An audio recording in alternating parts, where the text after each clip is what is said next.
அப்பா பாஷா அவர்களுடைய உடலை எடுத்துக்கிட்டு போகணும். எப்படி எடுத்துகிட்டு போகிறது? வண்டியில் வச்சுட்டு வண்டியை மட்டும் தனியாக அனுப்ப முடியாதுல்ல.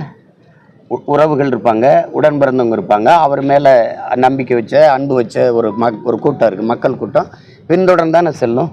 இல்லை அப்படியே இல்லை உளங்குருதியில் வச்சு இல்லை தனி வானூர்தியில் வச்சு அப்படியே கொண்டு அடக்கம் பண்ணுற இடத்துல இறக்கணுமா? எப்படி சொல்கிறீங்க? தெருவழியை தானே எடுத்துகிட்டு போகணும். அப்புறம் அதை எப்படி அனுமதி கொடுக்காமல் எப்படி பண்ணுவீங்க? எப்படி எடுத்துகிட்டு போகிறது? உடலை அடக்கம் செய்கிற இடத்துக்கு எப்படி எடுத்துகிட்டு போகிறது சொல்லுங்கள். நீங்கள் யாராவது சொல்லுங்கள், எப்படி எடுத்துகிட்டு போகிறது? நீங்கள் ஆர்எஸ்எஸ் பேரணிக்கு அனுமதி கொடுத்தது இஸ்லாமிய அமைப்புகள் எடுத்து போகிறான்னாங்களா? சொல்லுங்கள், யாராவது சொல்லுங்கள். விநாயகர் சதுர்த்தி பிள்ளையார் ஊர்வலத்துக்கு ஒவ்வொரு தடவையும் அனுமதி கொடுக்கத்தான் செய்து இந்த அரசுகள். யார் பேசுகிறா? இறந்தவர் உடலை எப்படி எடுத்துகிட்டு போகிறத அடக்கம் செய்கிற இடத்துக்கு மட்டும் சொல்லுங்கள்.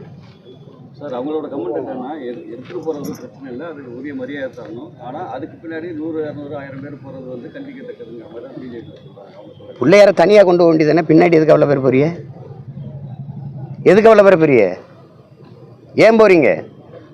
பாஷா ஒரு குற்ற வழக்கில் ஈடுபட்டார், குண்டு வெடிப்புக்கு அவருக்கு சம்மந்தம் இருக்குது. சரி, அதை யாரும் நியாயப்படுத்தலையே. நான் ஒரு கேள்வி கேட்குறேன். பல்லாயிரக்கணக்கான மக்களை, கர்ப்பிணி பெண்ணை வயிறு கீறி அந்த பிஞ்சு குழந்தையை நெருப்பில் வீசி கொன்னது இருக்கா இல்லையா? குஜராத்தில் பல்லாயிரக்கணக்கான மக்களை கொன்னது இருக்கா இல்லையா? கொன்னதற்கு அப்போது அந்த நாட்டின் முதலமைச்சர், அந்த மாநில முதலமைச்சருக்கும் அப்போது உள்துறை அமைச்சராக இருந்த ஐயா அமித்ஷாவுக்கும் தெரியவே தெரியாதா? நீதிமன்றம் சொல்லலாம், 2 பேருக்கும் தெரியாமலே அந்த கலவரம் நடந்துருச்சா? பல்லாயிரக்கணக்கான மக்கள் கொல்லப்பட்டது உண்மையா இல்லையா? அதை மட்டும் சொல்லுங்கள். நீங்கள் சொல்லுங்கள், உண்மையா இல்லையா? அப்போ இத்தனை ஆயிரம் மக்களை கொன்றவர் இந்த நாட்டின் மிகப்பெரிய பதவியில் இருக்கலாம், புனிதராயிரலாம், தலைவராயிரலாம், போற்றி புகழ்கிற கொண்டாடுகிற இடத்துக்கு போயிடலாம். அதையும் பேசுங்க, அதையும் குற்றம் பேசுங்க. இப்போ எங்கள் தலைவரை நீங்கள் எப்படி சொல்கிறீங்க? பயங்கரவாதி, தீவிரவாதி, கொலைகாரன், பிரிவினைவாதி தானே பேசுறீங்க? 2 லட்சம் ராணுவ வீரர்களை அனுப்பி 26,000 மக்களை கொண்டு குவிச்ச ஒரு நாட்டின் தலைவரை பற்றி நீங்கள் பேச மாட்டேங்கிறீங்க. அந்த செயலையும் பேசுங்க, அதையும் பேசுங்க. சிங்கள ராணுவம் செஞ்சதை விட இந்திய ராணுவம் எங்கள் அக்கா தங்கச்சியில வன்புணர்வு செஞ்சு கொலை செஞ்சதையும் பேசுங்க, அதையும் பேசுங்க. அப்புறம் ஒரு தரப்பில் மட்டும் நீங்கள் பேசிட்டே போகிறது எப்படி? மணிப்பூரில் 2 பெண்களை நிர்வாணப்படுத்தி நடக்க விட்டு போய் பல பேர் கூட்டு வன்புணர்வு செய்யும், உயிரோட சித்தி வச்சு கொளுத்துனது இருக்கா இல்லையா?